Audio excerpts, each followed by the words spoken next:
Voter പട്ടികയുടെ വിശ്വാസ്യതയും സുതാര്യതയും ഉറപ്പാക്കാൻ ചുമതലപ്പെട്ട തെരഞ്ഞെടുപ്പ് കമ്മീഷൻ തന്നെ അത് അട്ടിമറിക്കാൻ ഒത്തുകളിച്ചെന്ന ഗുരുതര ആരോപണമാണ് രാഹുൽ ഗാന്ധി ഇന്നലെ ഉന്നയിച്ചത്.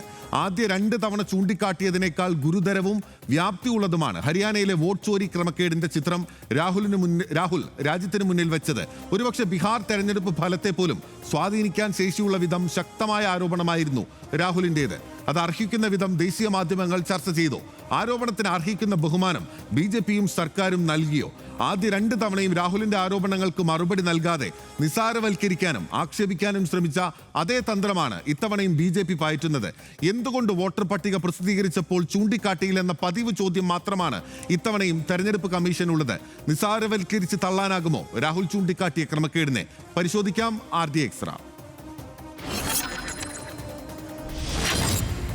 25 ലക്ഷത്തിലേറെ വോട്ടുകളിലെ ക്രമക്കേടുകളിലൂടെയാണ് കഴിഞ്ഞ വർഷത്തെ ഹരിയാന നിയമസഭാ തെരഞ്ഞെടുപ്പിൽ BJP ഭരണം പിടിച്ചതെന്ന ഗുരുതര ആരോപണമാണ് രാഹുൽ ഗാന്ധി കഴിഞ്ഞ ദിവസം ഉന്നയിച്ചത്. ബീഹാർ പോളിംഗ് ബൂത്തിലേക്ക് പോകുന്നതിന് മണിക്കൂറുകൾക്ക് മുൻപ് ഉന്നയിച്ച ആരോപണങ്ങൾ ഏറെ ഗൗരവമേറിയതായിരുന്നു. എന്നാൽ കേന്ദ്ര തെരഞ്ഞെടുപ്പ് കമ്മീഷനെയും BJPയും കടന്നാക്രമിച്ച രാഹുലിന്റേത് വെറും കുപ്രചാരണമെന്ന ലേബലിൽ തള്ളാനാണ് BJPയുടെ ശ്രമം. എന്തുകൊണ്ട് വോട്ടർ പട്ടിക പ്രസിദ്ധീകരിച്ചപ്പോൾ ചൂണ്ടിക്കാട്ടിയില്ലെന്ന ന്യായീകരണ ചോദ്യവുമായി തെരഞ്ഞെടുപ്പ് കമ്മീഷനും BJP നേതാക്കളും രാഹുലിന്റെ ആരോപണത്തെ തള്ളാൻ ശ്രമിച്ചു. കൃത്യമായ തെളിവുകളോടെയുള്ള വോട്ടുകൊള്ള കണക്കുകൾ ബീഹാറിൽ തിരിച്ചടിക്കുമോ എന്ന ഭയമുള്ളതിനാൽ രാഹുലിനെ അവഹേളിക്കാനും ആക്ഷേപിക്കാനും ആരോപണങ്ങളെ നിസാരവത്കരിക്കാനും BJP ശ്രമിക്കുന്നുണ്ട്. അതിനിടെ രാഹുൽ ഉയർത്തിയ ബ്രസീലിയൻ മോഡൽ വിവാദവും ചൂടുപിടിക്കുകയാണ്. സീമ, സ്വീറ്റി, സരസ്വതി തുടങ്ങി 22 പേരുകളിലുള്ള വോട്ടർ ഐഡികളാണ് ബ്രസീലിയൻ മോഡലിന്റെ ചിത്രത്തോടെയുള്ളതെന്ന് രാഹുൽ ആരോപിച്ചിരുന്നു. എന്നാൽ ഈ ID കാർഡുകളുള്ള ചിലർ വോട്ട് ചെയ്തിരുന്നെന്ന അവകാശവാദവുമായും ഇന്ന് രംഗത്തെത്തി.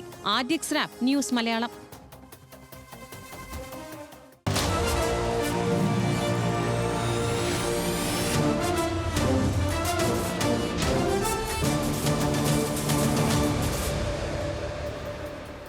വോട്ട് ചോരി ആരോപണം ഉന്നയിക്കുന്നതിനിടെ താൻ പരാമർശിച്ചതിൽ രാഹുൽ ഗാന്ധിയെ കളിയാക്കിക്കൊണ്ടായിരുന്നു BJP നേതാവ് തന്നെ പരാമർശിച്ചതിൽ രാഹുൽ ഗാന്ധിയെ കളിയാക്കിക്കൊണ്ടായിരുന്നു BJP നേതാവ് അഡ്വക്കേറ്റ് B ഗോപാലകൃഷ്ണന്റെ പ്രതികരണം. രാഹുലിനോട് സഹതാപം മാത്രമെന്നും ആരോപണങ്ങളോട് നോ കമന്റ്സ് എന്നും ഗോപാലകൃഷ്ണൻ. രാഹുൽ ഗാന്ധിയോട് സഹതാപം മാത്രമേ ഉള്ളൂ, പറഞ്ഞില്ല. ഇത് സ്ക്രീൻ വേണം കാണിക്കല്ലോ, രാഷ്ട്രീയക്കാരല്ലേ. രാജ്യം മൊത്തം കണ്ടിട്ടുണ്ടായിരുന്നു. ഞാൻ എൻ്റെ കമന്റ്സ് കഴിഞ്ഞു. ഡാറ്റാ ഷീറ്റിലേക്കാണ്. പരിഹസിച്ച് തള്ളുന്നു BJP. രാഹുൽ ഗാന്ധിയുടെ വോട്ട് കവർച്ച ആരോപണത്തെ നിസാരവൽക്കരിച്ചിരിക്കുന്നു BJP നേതൃത്വം. കോൺഗ്രസിന് അജണ്ടകൾ ഇല്ലാത്തതിനാൽ രാഹുൽ നുണകൾ പ്രചരിപ്പിക്കുന്നുവെന്നാണ് ആരോപണം. ബീഹാറിൽ ഇനി ഒന്നും ബാക്കിയില്ലാത്തതിനാൽ രാഹുൽ കഥ മാറ്റുകയാണെന്ന് കിരൺ റിജിജു പറയുന്നു. രാഹുൽ തെരഞ്ഞെടുപ്പ് സമയത്തും പാർലമെന്റ് സമ്മേളന സമയത്തും വിദേശത്ത് പോകും. വിദേശത്ത് നിന്നുള്ള ആശയങ്ങൾ ടീമിന് നൽകും. അവർ അടിസ്ഥാനരഹിത ആരോപണം ഉന്നയിച്ച് സമയം കളയും. വൃദ്ധമായ കാര്യങ്ങൾക്ക് സമയം കളയാതെ പ്രധാന വിഷയങ്ങൾ സംസാരിക്കുമെന്നാണ് രാഹുലിനോട് കേന്ദ്രമന്ത്രി കിരൺ റിജിജു പറയുന്നത്. രാഹുൽ ഗാന്ധി ഇന്ത്യ വിരുദ്ധ ശക്തികളുമായി ഒത്തുകളിക്കുകയാണെന്നും ആരോപണമുണ്ട്. രാഹുലിന്റെ ആരോപണത്തെ പ്രതിരോധിക്കാൻ സോണിയാഗാന്ധിയുടെ ഇറ്റാലിയൻ ബന്ധം എടുത്തിട്ടു BJPയുടെ പരിഹാസം. ഒരു ഇറ്റാലിയൻ സ്ത്രീ ഹിന്ദുസ്ഥാനിൽ വോട്ട് ചെയ്തു, അവരുടെ പേര് അറിയാമോ എന്നും അവഹേളനമുണ്ട്. തെരഞ്ഞെടുപ്പ് കമ്മീഷൻ ഇടപെട്ടിരിക്കുന്നു. ആ ഇടപെടൽ ഇങ്ങനെയാണ്. വോട്ടർ പട്ടിക ക്രമക്കേട് ആരോപണത്തിൽ രാഹുൽ ഗാന്ധിക്ക് ഹരിയാന തെരഞ്ഞെടുപ്പ് കമ്മീഷൻ കത്തയച്ചു. അതാണ് ഇടപെടൽ. ഉന്നയിച്ച ആരോപണങ്ങൾ രേഖാമൂലം വ്യക്തമാക്കണമെന്ന് കമ്മീഷൻ പറയുന്നു. വ്യാജരല്ലെന്നാണ് ഈ അവകാശവാദം ഉന്നയിക്കുന്നത് ചിലർ. ഹരിയാനയിൽ വോട്ട് ചെയ്തിരുന്നു എന്ന് ലാരിസയുടെ ചിത്രമുള്ള വോട്ടർ ID ഉടമകളായ 3 പേർ പറയുന്നു. പൊരുത്തക്കേട് ചിത്രത്തിൽ മാത്രമാണ്. പേരും വിലാസവും തന്റേതെന്ന് പിങ്കി ജുഗീധർ കൗശിക് പറയുന്നു. ഗ്രാമത്തിലെ സ്കൂളിൽ വോട്ട് രേഖപ്പെടുത്തി പിഴവ് ചൂണ്ടിക്കാട്ടിയിരുന്നു എന്ന് പിങ്കിയും മുനേഷയും പറയുന്നു. 2012 ലഭിച്ച തിരിച്ചറിയൽ കാർഡ് ഉപയോഗിച്ച് വോട്ട് ചെയ്തിരുന്നുവെന്ന് സ്വീറ്റി എന്ന് പറയുന്ന ആളും പറയുന്നുണ്ട്. മോഡൽ ലാരിസയ്ക്കും ചിലത് പറയാനുണ്ട്. വോട്ട് തട്ടിപ്പിന് തന്റെ ചിത്രം ഉപയോഗിച്ചതിൽ പ്രതികരണവുമായി Brazilian model Larissa Neri റോച്ച Silva.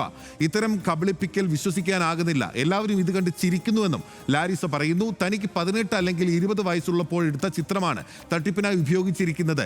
ഇതെന്തു ഭ്രാന്താണ്, നമ്മൾ ഏത് ലോകത്താണ് ജീവിക്കുന്നത്? അഭിമുഖത്തിനായി പലരും ഇന്ത്യയിൽ നിന്ന് ബന്ധപ്പെടുന്നുവെന്നും ലാരിസ പറയുന്നുണ്ട്.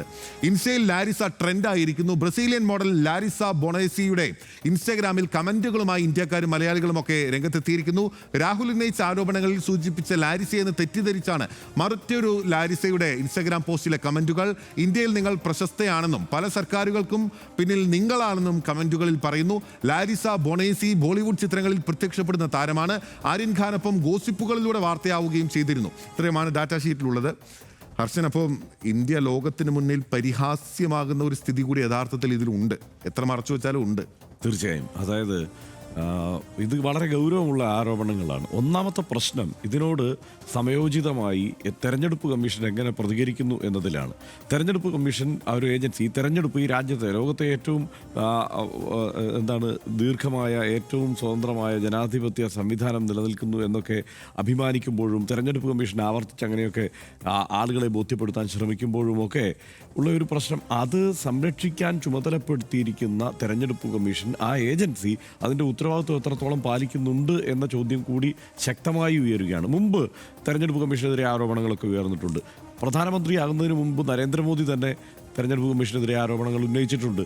ആ ഘട്ടത്തിൽ അന്ന് പ്രതിപക്ഷം പ്രതികരിച്ചിട്ടുണ്ട് അതിനോട്, അല്ലെങ്കിൽ അന്ന് ഇപ്പോഴത്തെ പ്രതിപക്ഷം, അന്ന് സർക്കാർ കോൺഗ്രസിൻ്റേതാണ്, കോൺഗ്രസ് അതിനോട് പ്രതികരിച്ചിട്ടുണ്ട്. പക്ഷേ അത് ഈ മട്ടിൽ ന്യായീകരിക്കുന്ന തരത്തിൽ, അല്ലെങ്കിൽ ഈ മട്ടിൽ കടന്നാക്രമിക്കുന്ന തരത്തിലുള്ള ഒരു പ്രതിരോധമായിരുന്നില്ല ആ ഘട്ടത്തിൽ തീർത്തിരുന്നത്. ഇതിപ്പോൾ അങ്ങനെയല്ല.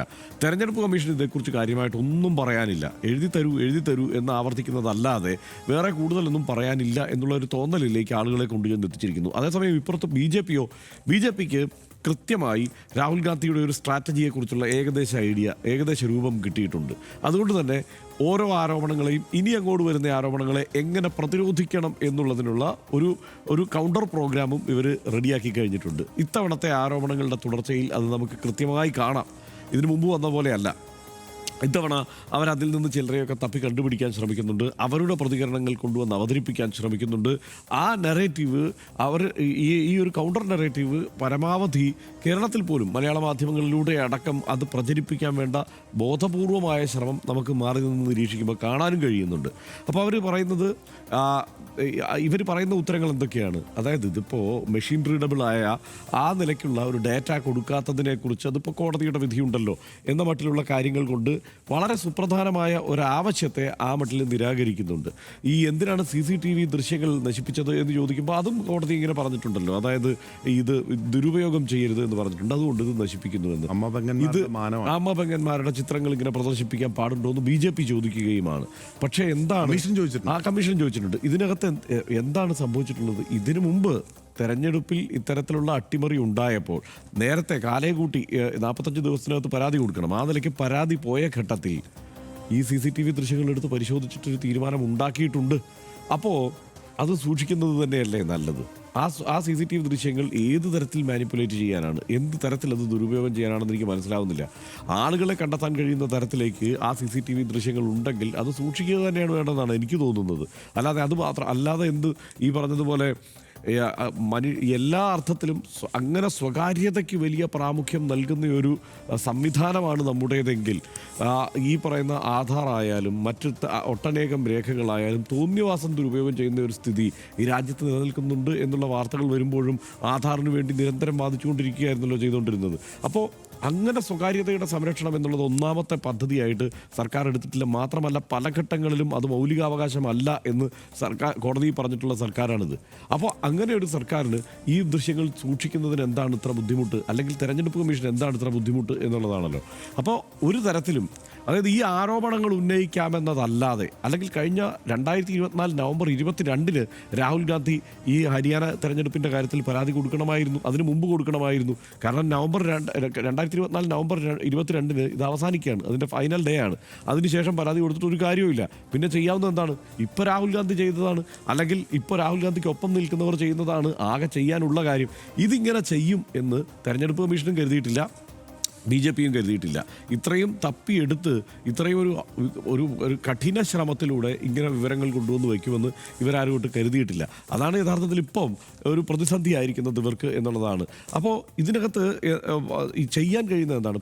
ഇപ്പോൾ ചീഫ് ജസ്റ്റിസിനെ, ഇതിനെ തെരഞ്ഞെടുപ്പ് കമ്മീഷനെ തെരഞ്ഞെടുക്കുന്ന ആ സംവിധാനത്തിൽ നിന്ന് ഒഴിവാക്കുകയാണ് തന്ത്രപൂർവ്വം ചെയ്തത് ഈ കഴിഞ്ഞ കാലത്ത്. അപ്പോൾ എന്താണ്? സ്വാഭാവികമായും ഇത് ഒരു ഉദ്യോഗസ്ഥരാണ് വരുന്നതെങ്കിലും അതിനൊരു രാഷ്ട്രീയ നിയമനത്തിൻ്റെ സ്വഭാവം ഏതാണ്ട് പൂർണ്ണമായി വന്നു കഴിഞ്ഞു. ആ നിലയ്ക്ക് തെരഞ്ഞെടുപ്പ് കമ്മീഷനെ അട്ടിമറിച്ചിരിക്കുന്നു എന്നുള്ള ആരോപണത്തിന് കൂടുതൽ ബലമേകുന്നതാണ് ഇപ്പോൾ ഉയർന്നു വരുന്ന ആരോപണങ്ങളെല്ലാം. അപ്പോൾ തെരഞ്ഞെടുപ്പ് കമ്മീഷൻ തന്നെ ആദ്യം ആലോചിക്കണം, ഇത് ഈ സുതാര്യത നിലനിർത്താൻ വേണ്ടി എങ്ങനെയാണ് ഇതിലൊരു അന്വേഷണമോ മറ്റോ പ്രഖ്യാപിക്കുക, അല്ലെങ്കിൽ ആ അന്വേഷണത്തിന് സ്വതന്ത്ര ഏജൻസി എന്ന നിലയ്ക്ക് ഈ സർക്കാരിൻ്റെയും മറ്റ് സംവിധാനങ്ങൾക്കും എല്ലാം മുകളിൽ നിൽക്കുന്ന, തെരഞ്ഞെടുപ്പ് പ്രഖ്യാപിക്കപ്പെട്ടാൽ ആ നിലയ്ക്ക് തന്നെയാണ് തെരഞ്ഞെടുപ്പ് നടത്തിപ്പുമായി ബന്ധപ്പെട്ട് സർക്കാരിന് മുകളിൽ ആ നിലയ്ക്ക് തന്നെ പ്രവർത്തിക്കാൻ അധികാരമുള്ള ഒരു ഏജൻസിക്ക് സ്വതന്ത്രമായി അതേക്കുറിച്ച് അന്വേഷിക്കുന്നതിനെക്കുറിച്ച് ഒരു തീരുമാനമെടുക്കാം, അത് പ്രഖ്യാപിക്കാം. ആ മട്ടിലല്ല കാര്യങ്ങൾ പക്ഷേ ഇപ്പോൾ പോകുന്നത് എന്നുള്ളതാണ് അതിൻ്റെ പ്രശ്നം. മാത്രമല്ല, ഇതിൽ നേരത്തെ ബില്ല് ചൂണ്ടിക്കാണിച്ചതുപോലെ ലോകം മുഴുവൻ ഇത് കാണും. കാരണം ഇത് ഇത്രയും വലിയ ബൃഹത്തായ ഒരു തെരഞ്ഞെടുപ്പ് പ്രക്രിയ നടക്കുന്ന ഒരു രാജ്യമാണ്. അവിടുത്തെ തെരഞ്ഞെടുപ്പ് ഈ മട്ടിൽ അട്ടിമറിക്കപ്പെടുന്നു എന്നുള്ള ആരോപണം ഇപ്പോൾ തുടങ്ങിയതൊന്നുമല്ല. ഇപ്പോൾ വികസിത രാഷ്ട്രങ്ങൾ പോലും പോസ്റ്റൽ ബാലറ്റിലൂടെ തന്നെ, അല്ലെങ്കിൽ പോസ്റ്റൽ ബാലറ്റല്ല, ഇപ്പോൾ പേപ്പർ ബാലറ്റിലൂടെ തന്നെ തെരഞ്ഞെടുപ്പ് നടത്തുമ്പോൾ ഇവിടെ ഈ ഇലക്ട്രൽ വോട്ടിംഗ് യന്ത്രം ഈ നിലയ്ക്ക് അത് വെച്ച് തെരഞ്ഞെടുപ്പ് നടപ്പാക്കരുത് എന്നുള്ള ആവശ്യം കുറേ കാലമായി ഉയരുന്നതാണ്. പക്ഷേ ആ ഘട്ടം മുതൽ ലോകം മുഴുവൻ ഈ തെരഞ്ഞെടുപ്പ്, ഇന്ത്യൻ തെരഞ്ഞെടുപ്പുമായി ബന്ധപ്പെട്ട ചർച്ചകൾ ശ്രദ്ധിക്കുന്നുണ്ട്. അപ്പോഴാണ് ഇത്രയും വലിയ ഒരു അട്ടിമറി കൂടി നടക്കുന്നു എന്നുള്ള തോന്നലുണ്ടാകുന്നത്.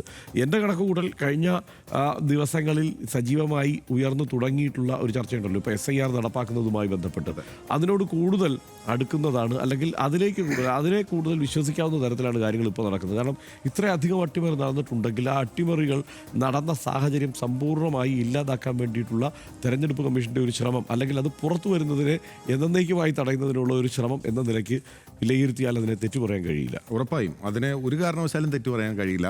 ഇന്നിപ്പോൾ അർഷൻ ചൂണ്ടിക്കാട്ടിയതുപോലെ തന്നെ ഈ ബ്രസീലിയൻ മോഡലിൻ്റെ ഫോട്ടോയുള്ള ID കാർഡും വോട്ടർ പട്ടികയിൽ പേരുമുള്ള സ്വീറ്റിയും പിങ്കിയും ഇന്ന് എത്തിയത് തന്നെ ഈ വിധത്തിൽ ഇതിനെ പ്രതിരോധിക്കാൻ ആഗ്രഹിക്കുന്ന വിധത്തിലേക്ക് ആ പ്രതിരോധം രൂപപ്പെട്ടിരിക്കുന്നു എന്നുള്ളതാണ്.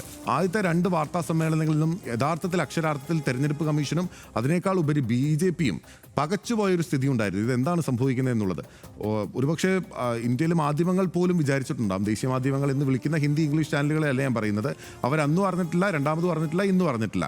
പക്ഷേ ഞാൻ പറയുന്നത് ഇതിനെ വളരെ സീരിയസ് ആയി കാണുന്ന മലയാളത്തിലെ മാധ്യമങ്ങൾ ഉൾപ്പെടെയുള്ള ആളുകൾ, നിശ്ചയമായും ഇതിനെ നിഷ്പക്ഷമായി കാണുന്ന ആളുകൾ ആദ്യത്തെ വാർത്താ സമ്മേളനത്തിന് ശേഷം ഇത് അവസാനിക്കുമെന്ന് കരുതി. പക്ഷേ ഈ പറഞ്ഞ പോലെ ഒരു ഹിമാലയൻ ടാസ്ക്കാണ് ആ ടീം എടുത്തു വെക്കുകയും ചെയ്തിട്ടുള്ളത്. ഇതിലിപ്പോൾ ഈ സ്വീറ്റിയും പിങ്കിയും ഇന്നിപ്പോൾ പറയുന്നത്, അവർ പറയുന്നതാണോ പറഞ്ഞു പറയിച്ചതാണോ എന്ന് നമുക്കറിയില്ല. പക്ഷെ അവർ പറയുന്ന ഒരു പ്രധാനപ്പെട്ട കാര്യം, രാഹുൽ ഗാന്ധി പറഞ്ഞത് റിപ്പോർട്ട് ചെയ്യാത്ത ദേശീയ ഹിന്ദി ഇംഗ്ലീഷ് മാധ്യമങ്ങൾ പോലും ഈ സ്വീറ്റിയും പിങ്കിയും പറയുന്നുണ്ട്. അവർ പറയുന്ന കാര്യങ്ങൾ സ്വീറ്റ് അല്ല. ഇവർ പറയുന്നത്, ഒന്ന് ID കാർഡിൽ ഈ പടം ബ്രസീലിയൻ മോഡൽ, അതായത് മറ്റൊരു സ്ത്രീയുടെ പടം വന്നത് എങ്ങനെയാണെന്ന് അറിയില്ല. അത് നേരത്തെ തന്നെ തെരഞ്ഞെടുപ്പ് കമ്മീഷനെ അറിയിച്ചു എന്നാണ്. പക്ഷേ ഇപ്പോഴും അവരുടെ ID കാർഡിലുള്ളത് അതേ ബ്രസീലിയൻ മോഡലിൻ്റെ ലാരിസയുടെ അതേ പടം തന്നെയാണ്. രണ്ടാമത്തെ കാര്യം, മറ്റൊരാൾ പറയുന്നത്, ഈ പിങ്കി പറയുന്നത്, ഞങ്ങൾ വോട്ടർ സ്ലിപ്പുമായിട്ടാണ് വോട്ടിംഗ് ബൂത്തിലേക്ക് ചെല്ലുന്നത്, പോളിംഗ് സ്റ്റേഷനിലേക്ക് ചെല്ലുന്നതെന്നാണ്. അപ്പോൾ ഈ പോളിംഗ് നമ്മളറിയാലോ, നമ്മളെല്ലാം വോട്ട് ചെയ്തിട്ടുള്ള ആളുകളാണ്. ഈ പട്ടിക നോക്കിയിട്ടാണല്ലോ ആളുകൾ കയറ്റുക. അപ്പോൾ എന്തടിസ്ഥാനത്തിൽ ഇവരെ കയറ്റി, എങ്ങനെ തിരിച്ചറിഞ്ഞു ഇവർ പിങ്കിയും സ്വീറ്റിയാണ് എന്നൊരു ചോദ്യം കൂടെ നിലനിൽക്കുന്നുണ്ട്. അപ്പോൾ അങ്ങേയറ്റം ദുർബലമായ വാദങ്ങളാണ് ഈ ആളുകൾ മുന്നോട്ട് വെക്കുന്നത്. പിന്നെ ഇതിനെല്ലാം അടിസ്ഥാന കാരണം എന്ന് പറയുന്നത് ഇവിടെയെങ്കിലും കോൺഗ്രസിന്റെ സംഘടന ശക്തമല്ല എന്നുള്ളത്, അല്ലെങ്കിൽ അതായത് ചെയ്യേണ്ട പണി ചെയ്യുന്നില്ല എന്നതോ കൂടിയാണ്. കാരണം ഈ വോട്ടർ പട്ടിക പുറത്തു വരുമ്പോൾ തന്നെ ആദ്യഘട്ടത്തിൽ ഇവർക്ക് രാഷ്ട്രീയ പാർട്ടികൾക്ക് ലഭിക്കുമ്പോൾ തന്നെ ഇത്തരം പരിശോധന താഴെത്തട്ടിൽ നടക്കേണ്ടതുണ്ട്. കേരളത്തിൽ ഒരു പരിധി വരെ നടക്കുന്നുണ്ട്. അതുകൊണ്ട് ഈ പറഞ്ഞ വലിയ അട്ടിമറിയൊന്നും കേരളത്തിൽ സാധ്യമാവില്ല. ആകെ നടത്താൻ കഴിയുന്ന കാര്യം എന്ന് പറയുന്നത്, നേരത്തെ B. ഗോപാലകൃഷ്ണൻ പറഞ്ഞ പോലെ, എവിടുന്നെങ്കിലും കുറേ ആളുകളെ കൊണ്ടുവന്ന് താമസിപ്പിച്ച് ആ ആളുകൾക്ക് ബീഹാറിൽ നിന്നോ ഉത്തർപ്രദേശിൽ നിന്നോ രാജസ്ഥാനിൽ നിന്നോ ജമ്മു കാശ്മീരിൽ നിന്നോ ഒക്കെ കൊണ്ടുവന്ന് താമസിപ്പിച്ച് അവർക്ക് വോട്ടുണ്ടാക്കി അവരെ കൊണ്ട് വോട്ട് ചെയ്യിച്ച് അങ്ങനെ വിജയിക്കുക എന്നുള്ളതൊക്കെയാണ്. അല്ലാതെ ഇതിപ്പോൾ 22, ഇപ്പോൾ 2-3 പേരെ അവതരിപ്പിക്കാനൊക്കെ കഴിഞ്ഞിട്ടുണ്ട് എന്ന് പറയുമ്പോൾ തന്നെ 22 വോട്ടുകളാണ് ഈ ഒരു ഒറ്റ മോഡലിൻ്റെ ഫോട്ടോ വെച്ച് ചെയ്തിരിക്കുന്നത്. അതുതന്നെ വർഷങ്ങൾക്ക് മുമ്പുള്ള ഫോട്ടോയാണ്. അതെങ്ങനെയാണ് ആ ഫോട്ടോ വന്നത് എന്നത് വിശദീകരിക്കേണ്ടേ തെരഞ്ഞെടുപ്പ് കമ്മീഷൻ? അത് തിരഞ്ഞെടുപ്പ് കമ്മീഷൻ പറയണമല്ലോ, ഒരക്ഷരവും പറഞ്ഞിട്ടില്ല അതിനെക്കുറിച്ച്. അപ്പോൾ അതാണ് പ്രശ്നം. ഈ ഉന്നയിച്ച ആരോപണങ്ങളിൽ സ്പെസിഫിക്കായി ഓരോന്നിനും ഉത്തരം പറയേണ്ട തെരഞ്ഞെടുപ്പ് കമ്മീഷൻ അതേക്കുറിച്ച് പറയുന്നില്ല. പറയണമെങ്കിൽ എന്താണ്, ചാടിക്കയറി പറയാനും പറ്റില്ല, അന്വേഷണം നടത്തണം. എന്നാൽ പിന്നെ അന്വേഷണം നടത്തണ്ടേ, അതും നടത്തുന്നില്ല. അതാണ് പ്രശ്നം. അപ്പോൾ തെരഞ്ഞെടുപ്പ് കമ്മീഷൻ ആർക്ക് വേണ്ടി പ്രവർത്തിക്കുന്നു എന്നതാണ്. ജനങ്ങൾക്ക് വേണ്ടിയാണോ, ഇവിടുത്തെ ഭരണഘടനയെ സംരക്ഷിക്കാൻ വേണ്ടിയാണോ തെരഞ്ഞെടുപ്പ് കമ്മീഷൻ പ്രവർത്തിക്കുന്നത്, അതല്ലെങ്കിൽ ഭരണകക്ഷിയെ സംരക്ഷിക്കാനും BJPയെ സംരക്ഷിക്കാനും വേണ്ടിയാണോ പ്രവർത്തിക്കുന്നത് എന്നുള്ള ന്യായമായ സംശയം ഉയരും. ഇപ്പോൾ ഇന്ത്യ മുഴുവൻ അതിങ്ങനെ ആ നിലയ്ക്ക് ആ സംശയം ഉയരണം എന്നൊന്നുമില്ല. പക്ഷേ ഞാൻ കഴിഞ്ഞ ദിവസവും പറഞ്ഞതുപോലെ ഇത് ചരിത്രത്തിൽ രേഖപ്പെടുത്തും. ഉറപ്പായും അത് കൃത്യമായ മറുപടി പറയാതെ കമ്മീഷണർമാർക്കൊന്നും പോകാൻ കഴിയില്ല ഏതെങ്കിലും ഒരു കാലത്ത് എന്നുള്ളതും ശരിയാണ്. എല്ലാ കാലത്തും ഇതിനെങ്ങനെ മറച്ചു വെക്കാനും സാധിക്കില്ല. ഇന്നലെ രാഹുൽ ഗാന്ധി നടത്തിയ വാർത്താ സമ്മേളനത്തെ ഹൈഡ്രജൻ ബോംബ് എന്നായിരുന്നു കോൺഗ്രസ് വിശേഷിപ്പിച്ചിരുന്നത്. ജനാധിപത്യ ഇന്ത്യയുടെ തെരഞ്ഞെടുപ്പ് സുതാര്യത, രാജ്യം ഭരിക്കുന്ന രാഷ്ട്രീയ പാർട്ടിയും തെരഞ്ഞെടുപ്പ് കമ്മീഷനും ഒത്തുകളിച്ച് അട്ടിമറിക്കുന്നുവെന്ന് നിശ്ചയമായും സംശയിക്കാൻ തക്ക വ്യക്തമായ തെളിവുകളാണ് രാഹുൽ ഗാന്ധി പുറത്തുവിട്ടത്. അവഗണിക്കുക, നിന്ദിക്കുക, കാമ്പും കഴമ്പുമുള്ള കൃത്യമായ ആരോപണത്തെ പരിപൂർണമായി അവഹേളിച്ച് ഒതുക്കിവിടുന്ന പതിവ്, ആ പതിവ് തന്ത്രം ജനാധിപത്യ മനസ്സുള്ളവർ കാണുന്നുണ്ട്. വിലക്കെടുത്ത മാധ്യമങ്ങളുടെ വായകെട്ട, പക്ഷേ ജനങ്ങളുടെ ചിന്താശേഷിയെ പരിഹസിച്ചു തള്ളാനാകില്ല. ഭരണഘടനാ സ്ഥാപനമെന്ന നിലയിൽ നിർവഹിക്കേണ്ടുന്ന ഉത്തരവാദിത്തം രാഷ്ട്രീയ പാർട്ടികളുടെ തലയിൽ കെട്ടിവെച്ച് ഒഴിയാനുള്ള നീക്കമാണ് തെരഞ്ഞെടുപ്പ് കമ്മീഷന്റെ ഭാഗത്ത് നിന്ന് നിർഭാഗ്യവശാൽ ഉണ്ടാകുന്നത്. കോൺഗ്രസിന്റെ പോളിംഗ് ഏജന്റുമാർ എന്ത് ചെയ്തു? പോളിംഗിനിടെ സംശയമൊന്നും തോന്നിയില്ലേ? ബൂത്ത് ലെവൽ ഏജന്റുമാർ എന്തുകൊണ്ട് പരാതിപ്പെട്ടില്ല? തുടങ്ങിയ ചോദ്യങ്ങൾ കൊണ്ട് രാഹുൽ ഗാന്ധി പുറത്തുവിട്ട ആരോപണങ്ങളെ അങ്ങനെ അപ്രസക്തമാക്കാൻ കഴിയില്ല എന്നതും മറ്റൊരു കാര്യം. എത്ര അപഹസിച്ചാലും ആ ചോദ്യങ്ങൾ ഇവിടെ കല്ലുപോലെ ബാക്കിയാണ്.